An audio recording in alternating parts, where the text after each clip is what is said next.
going to recite the preamble to the Constitution.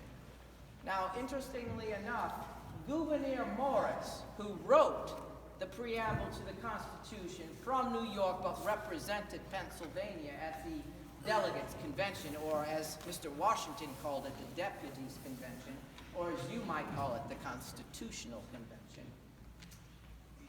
He was asked by Alexander Hamilton to write the Federalist Papers because he was from New York, and he declined.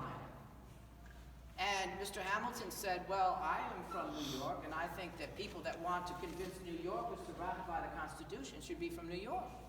So a friend of his, named William Dorr, said, well, I'll write a few essays for you if you like, Mr. Hamilton. He said, all right, go ahead and do that. But Mr. Hamilton read them over and did not think that Mr. Dorr's work was up to snuff, so to speak.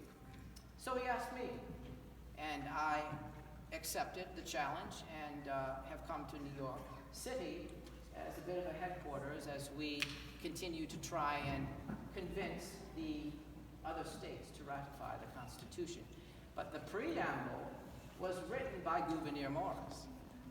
And we, at the end of the convention, just before we got ready to sign, we had all of the main parts in place.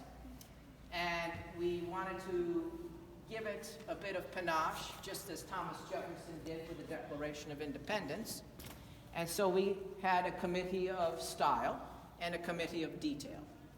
And Mr. Gouverneur Morris was on the committee of style, and he was the one that wrote the preamble to the United States Constitution. And I am going to suggest that I encourage all of you, if possible, to memorize it.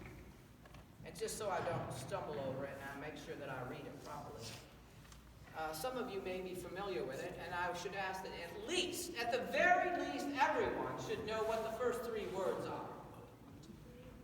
We the people.